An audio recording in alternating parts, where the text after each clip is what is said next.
Muy buenos días. Hoy tenemos el placer de tener en Top BCN, en la Taula de Opinión Profesional de Barcelona, al señor Alejandro Rodrigo. Nacido en Salamanca, es ingeniero industrial por la Universidad de Barcelona y creador de más de una treintena de empresas. Actualmente es presidente y CEO de la Fundación Walking, que se dedica a promover el bienestar y la salud a través de la marcha nórdica. Ha publicado varios libros y sigue escribiendo sobre sus experiencias y sus pensamientos.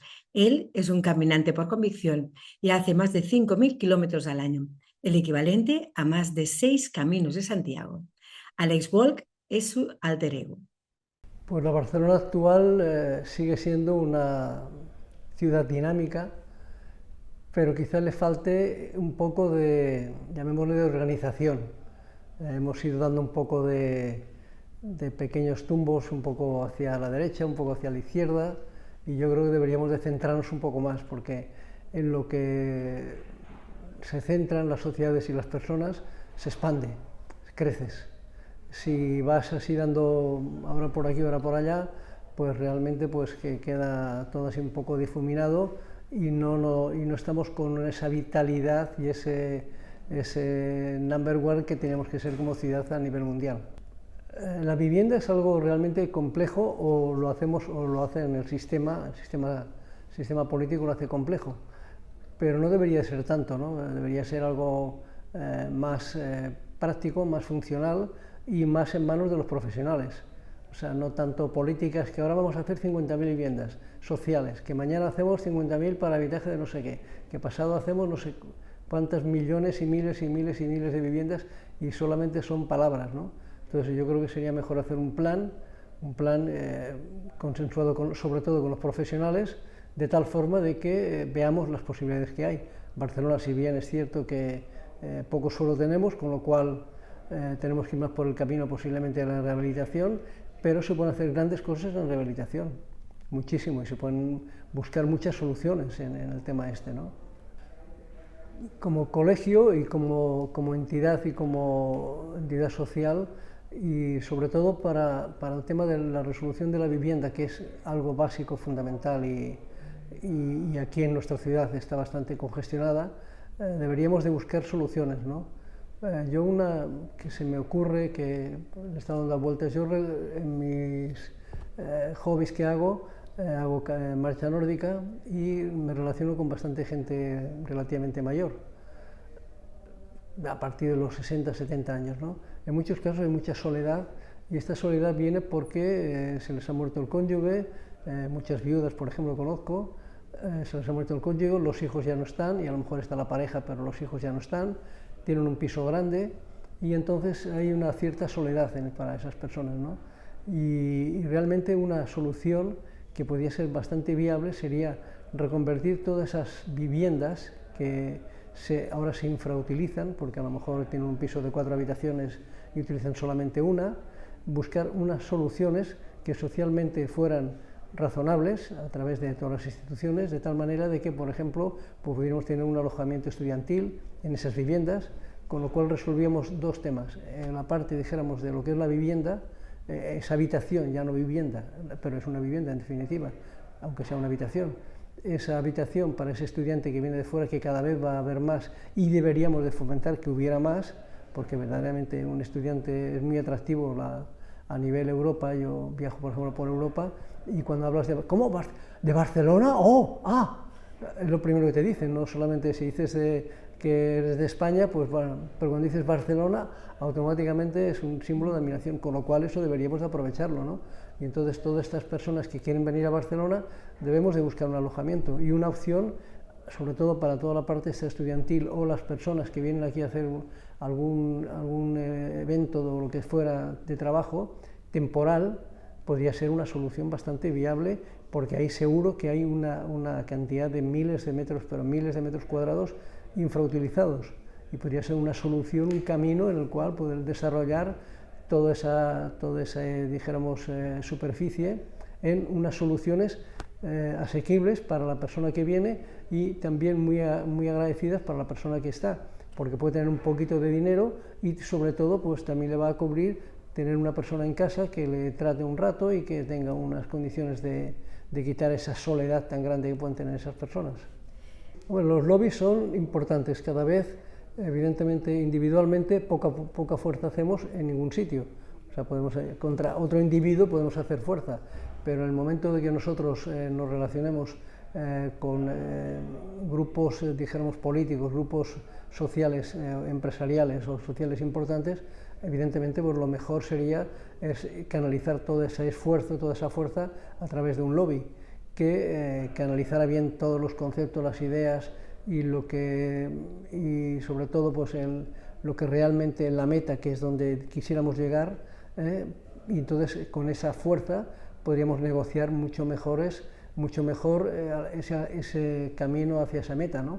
Que de otra forma pues sería mucho más complejo y más complicado. A nivel individual ya lo hemos visto que es más difícil. A nivel de pequeñas organizaciones pues siempre va a ser más complicado, más difícil de poder obtener resultados, porque hoy día el poder está cada vez más polarizado y cada vez más está en grandes grupos o en grandes sistemas, ¿no?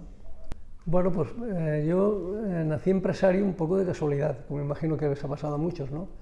Estaba trabajando en una empresa y llevaba la delegación de aquí, de la zona de Cataluña, Aragón, Baleares, y en un momento determinado me propusieron independizarme y que me quedara con la delegación, ¿no? Como exclusiva de la firma esta, que era una firma de bombas hidráulicas y valvulería, ¿no? Entonces lo vi rápidamente la opción, porque yo siempre he sido muy dado a ver riesgos, pero no asumirlos más que verlos, asumirlos, y dije, bueno, pues oye, si esto hay que ser empresario, pues me hago empresario. Y ahí fue mi primer, sin querer queriendo, porque yo ya había pensado algo, había hecho ingeniería industrial, pero automáticamente vi que no era solamente esa parte técnica, o esa parte técnica comercial que yo podía dominar o conocer, sino que me interesaba algo más de la empresa, fuera algo más amplio, ¿no? Entonces estuve haciendo unos cursos en ESADE, de Administración y Dirección de Empresa, con lo cual yo ya había canalizado un poco mi pensamiento hacia esa apertura más empresarial, no solamente técnico comercial o técnico solamente, ¿no? Y entonces ya iba ahí canalizado, y cuando salió la primera oportunidad pues me apunté enseguida, y eso era a los 20 y pocos años, o sea que...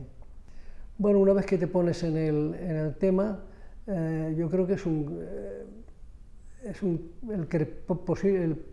el propio crecimiento personal y funcional de lo que es todo lo que es la empresa, pues te hace que vayas desarrollando pues nuevas opciones, ¿no? O sea, el mundo tiene mucha dinámica, cada vez más, y en mi época también, hace 40, 50 años también, cuando empezaba yo. Entonces todo este tipo de situaciones te van haciendo ver, yo viajaba mucho, iba a muchas ferias, tanto como para vender como para observar, y todo eso me hacía que cada vez viera posibilidades de otras situaciones, con lo cual empecé a ver otros mercados, otras opciones de productos o de servicios, y fui abriendo otras opciones de empresas en todo el mundo. Bueno, también estamos en la misma dinámica. O sea, yo empiezo casualmente, o sea, yo no tenía ninguna vocación de pensar, es que yo lo que quiero hacer es trabajar en una empresa de bombas hidráulicas o de válvulas o de grifería, ¿no? No tenía ninguna vocación en ese aspecto, ¿no? Pero me llevaba ahí, la vida me llevó ahí. Entonces, una vez que estás ahí, lo que sí que tienes que es dos cosas: dar lo mejor de ti mismo y aprovechar al máximo la oportunidad. Y entonces yo creo que hice las dos cosas: daba lo máximo de mí mismo, lo mejor de mí mismo, y aprovechaba las oportunidades. Entonces fui desarrollando, creando, pues no sé, nuevas válvulas, nuevos productos, nuevos servicios. Entonces, a través de ahí, esa dinámica de aprendizaje y esa dinámica de desarrollar esas oportunidades, pues te hacen moverte en esos sectores, ¿no? No es que lo elijas tú, o sea, tú lo vas viendo es un poco sobre la marcha, no tenía el sueño de decir, es que yo voy a inventar o voy a hacer, no sé, una válvula de no sé qué, no, sino que sobre la marcha veías una necesidad y vas, dijéramos, cubrir la necesidad, porque en definitiva, ser empresario es cubrir necesidades. Cuanto más necesidades cubramos del mercado que estamos tratando, pues mejor beneficio vamos a obtener.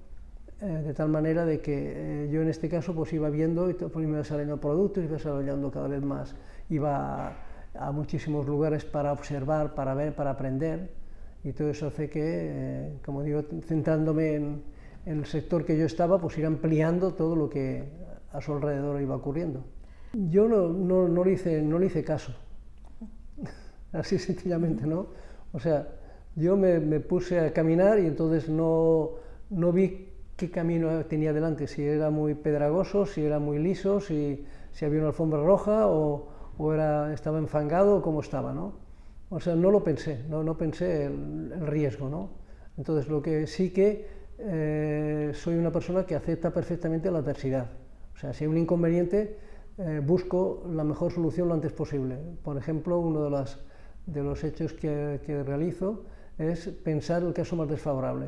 Está pasando algo, el caso más favorable que hay, pues mira, por ejemplo, no sé, si lanzamos este producto, el caso más favorable es que no vaya bien. Si no va bien, ¿qué pasa? Pues perdemos, ganamos, pues perderé tanto. ¿Lo puedo absorber? Pues vale, ya está. Entonces ya, para mí ya deja de ser riesgo, ¿no? Porque ya puedo, dijéramos, esa adversidad, ese inconveniente, ese problema que pueda haber, lo puedo absorber tranquilamente, ¿no? O sea, no me va a perjudicar al 100%, me puede perjudicar evidentemente en algo, ¿no? Que eso está clarísimo. Pero de ese algo también es bueno porque de ese plan que ha fallado o no has sabido resolver en su momento, pues también te da la oportunidad dijéramos, pues de mejorar y de aprender de ese fallo, ¿no? La innovación es todo. O sea, si tú das más de lo mismo, pues vas a recibir más de lo mismo, con lo cual va a ser poquito.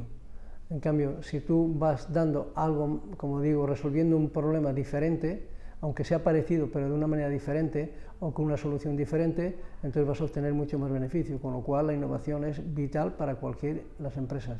Para toda empresa necesita hacer innovación. Si no, pues simplemente, como digo, se convierte en un commodity que a lo mejor le puedes sacar un 1%, bueno, pues si hay personas que le va bien, pues con ese 1%, ese pequeños porcentajes de posible beneficio, pero donde está realmente el beneficio, donde están realmente los resultados en una empresa es en la innovación. A través de la innovación pueden pasar cosas. No siempre vas a aceptarlo posiblemente, ¿no? Pero a través de la innovación es cuando realmente pasan cosas importantes.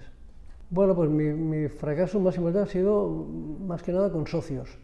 A nivel, dijeron, con personas que has confiado y lo clásico, ¿no? Al final que realmente más posiblemente te pueda, llamémosle, traicionar entre comillas, es el que tienes más al lado, el que más has confiado, ¿no? Y entonces me ha pasado eso. Entonces, bueno, pero pues he aprendido eso, pues que las relaciones humanas son complejas y trabajar más en ellas y trabajar más en realmente pues tal, pero también aceptarlas, que no somos perfectos, que somos imperfectos y la persona que te traiciona por lo que fuere, pues yo que sé, por envidias, por celos, por lo que sea, pues bueno, aceptarlo y ver realmente que esa persona está equivocada, que es un fallo de él, pero que, bueno, perdonar y seguir adelante. Primero, yo creo que el primer concepto fundamental es como un buen trato.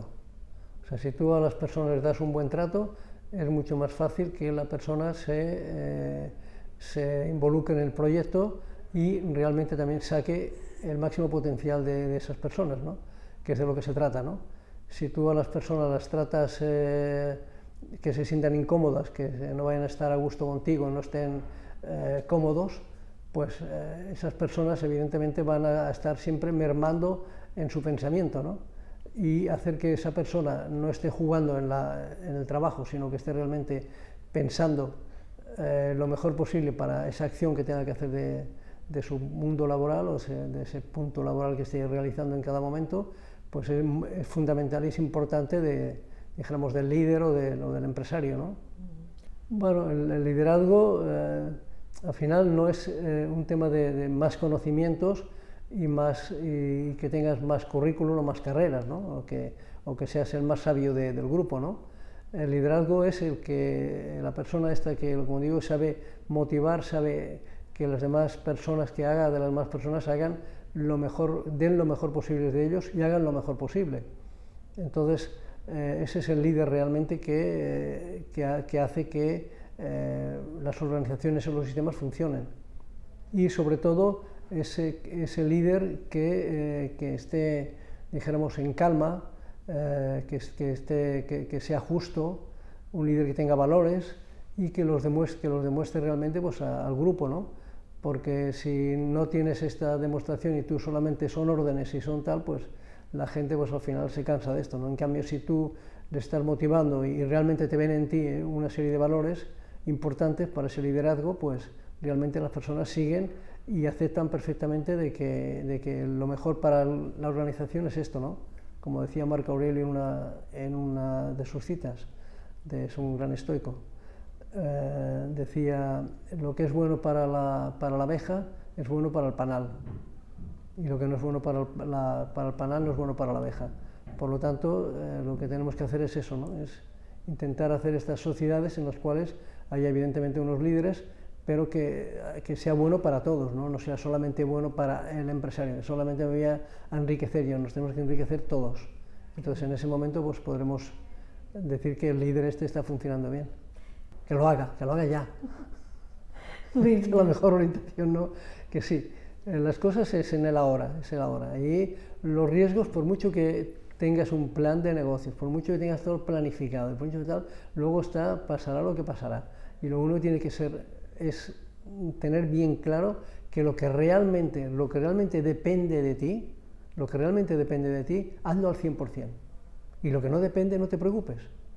Entonces, si no depende que el banco te dé el crédito o lo que sea, pues bueno, pues busca otra solución, pero no te estés preocupado por lo que pase y lo que deje de suceder, lo que no depende de ti.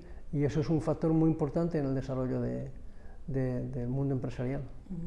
Bueno, yo creo que siempre es un poco lo mismo, es el trabajar, el emprendedor como tal dice la palabra, estás aprendiendo, eres un aprendiz, dijéramos, de algo. Entonces, ese emprendedor que hace algo diferente, lo que tiene que hacer es seguir aprendiendo. No es decir, bueno, yo ya lo sé. No, esa persona lo que tiene que hacer es, fundamentalmente, es iniciar lo que él tenga claro que realmente soluciona una necesidad o un problema en donde sea en el mercado, sea de producto, sea de servicio, porque en definitiva, como decía anteriormente, el empresario o la empresa o el emprendedor lo que tiene que hacer es resolver problemas de la sociedad. Si no resuelve el problema, cuanto más grande sea el problema que resuelves, pues mejor va a ser el beneficio, ¿no? Si resuelves el problema de una persona, pues tendrás el beneficio de esa persona, pero si resuelves el problema de 1000 personas, pues será mucho más fácil que tengas un desarrollo mejor, ¿no? Entonces lo que tienes que hacer es eso, iniciar el proyecto, y luego lo que sí es seguir constantemente aprendiendo. Bueno, en mi época la sostenibilidad pues no se tenía muy en cuenta, ¿no? Yo siempre he sido, por norma, muy respetuoso con el medio ambiente porque me ha gustado mucho la naturaleza, me sigue gustando, no solamente me ha gustado, me sigue gustando mucho la naturaleza y la cuido y la defiendo. El otro día, por ejemplo, estuve en Grecia y es penoso ver en una zona bonita y una zona exclusiva, ver allí la gente que había llevado una botella de agua y tirarla allí en un sitio que es casi inaccesible porque es como son acantilados, pues unas bajaditas y tal.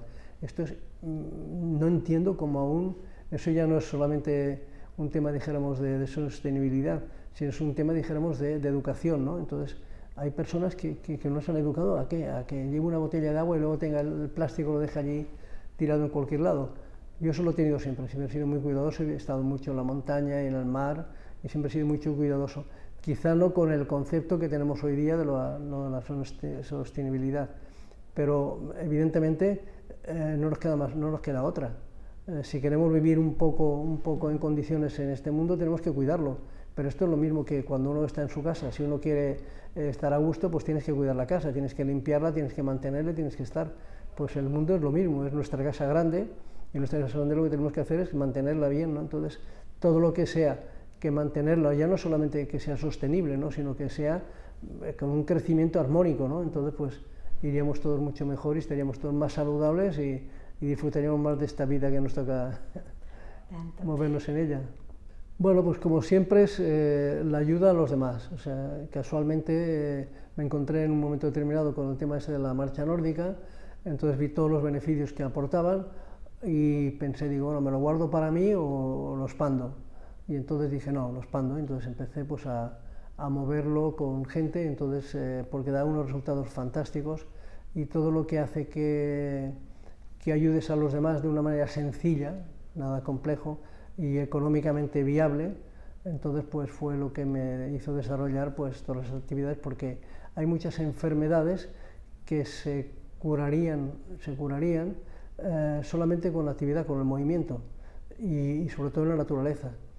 Y eso no se practica mucho, ¿no? O sea, el médico te dice, bueno, sí, camine, haga no sé qué, pero luego no te lo recetan como tal, ¿no? Entonces, este otro tema de esta actividad pues es una pequeña receta y es una gran, dijéramos, medicamento para mejorar la salud, y lo que mejor tenemos evidentemente pues es la salud, que es lo más importante que tenemos en la vida.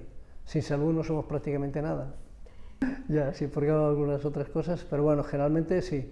He caminado durante unos años, he estado en esas cifras, que si lo ves así cualquiera, de 5.000, ¿cómo dices? Parece es imposible, o parece mentira, o no puede ser.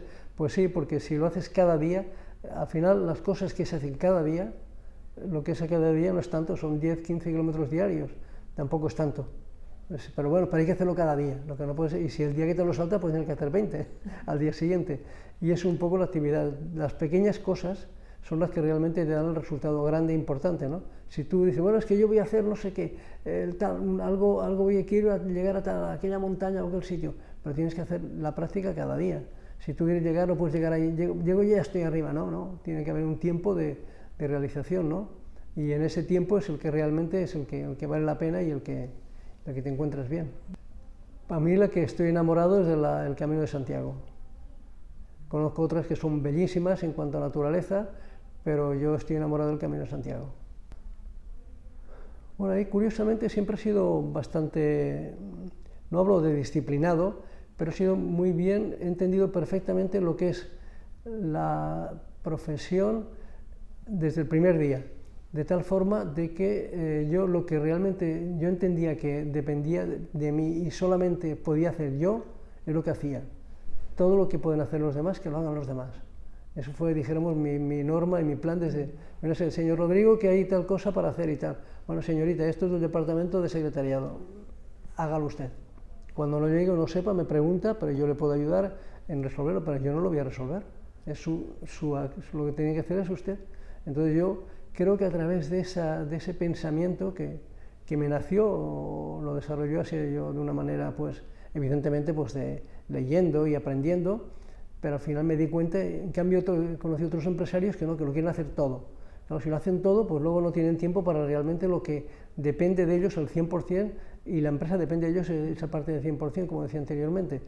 Y en cambio, si tú estás preocupado de cosas que lo pueden hacer otras personas, entonces tú no te dedicas a lo tuyo, estás ocupado un tiempo en nada, con lo cual he tenido ese tiempo, pero yo solamente he pensado, ¿qué tengo que hacer yo? ¿Qué es lo que realmente nadie más en la empresa puede hacer? Esto, pues esto es lo que hago. Lo demás no, lo demás que lo hagan las personas. Si he de contratar a 10 más, pues contrata a 10 personas. No tienes por qué darte miedo como empresario tener personas que colaboren o que ayuden o que participen en la empresa, en los temas. El que tenga que saber y que sepan más que tú en muchas cosas, que sepan más que tú, no pasa nada. No tienes que tener ningún temor en ese aspecto. No hay que tener temores de que, bueno, que si el otro aprenderá, no. Porque lo que tú realmente haces y sabes hacer, no lo va a hacer nadie más. Eso solamente lo sabes hacer tú. Bueno, pues casualmente también, para mí la escritura es como algo que queda muy, como dijéramos, muy sólido, que queda, y la realidad es, si vemos un poco la historia, pues las grandes bibliotecas y los grandes tales, su fruto son todo el tema de lo escrito, ¿no? Y toda esa escritura, para mí, tiene la ventaja de que la puedes leer y releer. En cambio, un pensamiento, una oratoria, una conversación, ha sido muy agradable, ha sido bien, pero ¿qué te ha quedado de esa conversación? Sí, 2 frases, 3, a lo mejor toda la conversación, alguna persona, pero ¿cuánto tiempo? No lo puedes tener la conversación otra vez, salvo que evidentemente la tengas grabada y la puedas volver a oír, eso también puede ser, ¿no? Pero me refiero normalmente, el libro, la escritura está ahí, ¿no? Entonces, me gustó mucho porque hay mucho pensamiento. Yo hay veces que cuando quería matizar en la empresa o en cualquier tema, siempre, aparte de hablarlo, siempre lo concretaba por escrito, ¿eh? Porque como una imagen dice que vale más que 1000 palabras, pues lo mismo, pues una escritura vale más que 1000 conversaciones, ¿no? ¿Por qué? Porque la gente lo tiene ahí y lo puede volver a leer y lo puede reflexionar y puede estar sobre ello, ¿no?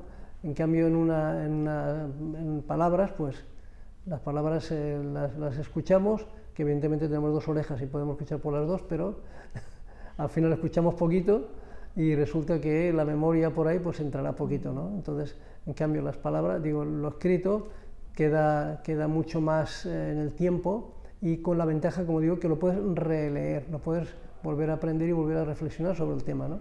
Que a lo mejor tú has leído ahí algo y luego al cabo de unos años pues no has visto lo que tal, en cambio estás captando otro mensaje, ¿no? Por decirlo de alguna manera. ¿Del libro? Bueno, sí, ahora el último libro que estuve hace unos meses, ya, sí, igual ya hace casi un año y pico, 2, que me volví a encontrar con unos libros de estoicos. Bueno, empecé no solamente por los libros, sino porque empecé a leer artículos que se ponían de moda los estoicos otra vez. Entonces ya había una serie de personas que estaban sacando libros del estoicismo y entonces yo lo he leído, yo tengo por ahí libros y tal, a ver, estos ¿quiénes son? Ah, pues mira, pues de Séneca, pues sí, Séneca, empecé a buscar libros, ah, pues mira, sí, yo esto lo había leído, pero no había enterado del estoicismo en sí, el concepto fundamental lo había leído por encima, había gustado lo que explicaba este gran filósofo, este sabio, pero no había tenido el concepto, dijéramos, global de lo que era el estoicismo, ¿no? Entonces luego fui a otros, pues mira, ¿y quién hay más? Pues mira, estaba Marco Aurelio, pues también tenía libros y tal, pero no tenía. Entonces empecé a buscar libros más actuales, porque se ha puesto de moda hace unos pocos años, hace 8, 10 o 15 años, se ha vuelto otra vez a poner el estoicismo de moda, y me gustó mucho la filosofía. Entonces empecé a adentrarme en ella, empecé a buscar información, a leer libros, me habré leído 80 o 100 libros que hay de estoicismo, y entonces dije, yo esto lo tengo que no sé, como no voy a decir resumir, sino conceptuar de una manera estructurada para hacerlo de una forma sencilla para que cualquier persona se pueda meter en esta dinámica de la filosofía estoica de una manera fácil, ¿no? Y entonces es lo que estoy haciendo, he desarrollado un libro con la filosofía estoica, pero le he añadido un concepto que, como soy empresario, pues le he añadido un concepto que es dijéramos, la conexión de lo que es y la ventaja de la aplicación de la filosofía estoica en la empresa. Entonces le he llamado las claves, dijéramos, del éxito. O sea, la conexión, dijéramos, del estoicismo con el tema del liderazgo o la parte empresarial, ¿no? Entonces creo que también por ahí es una dinámica que a nivel empresarial puede ser también bastante razonable, pues escuchar esta filosofía, como mínimo leerla, estudiarla un poco y ver realmente que la aplicación a nivel empresarial puede ser muy saludable y muy beneficioso para la empresa. Para mí el éxito es una buena vida, vivir bien, o sea, el éxito para mí es tener, no es un tema, el éxito no es tener riquezas, tener grandes cosas, grandes honores exteriores, ¿no?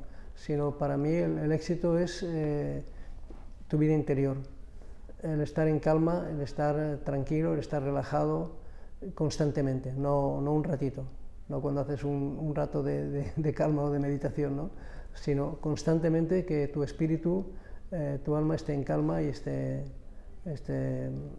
así, dijéramos, pues sin ningún tema, dijéramos, conflictivo, y la parte conflictiva pues la entiendes y buscar siempre el pensamiento positivo, porque en el cual, si te vas poniendo el pensamiento positivo, siempre estarás ampliando esa positividad y prácticamente no dejas entrar a los demás elementos incordiadores que estamos ahí recibiendo estos inputs cada día de guerras y de historias por ahí, ¿no? Y también pues el concepto pues también de solidaridad y de humanidad pues te da esa calma.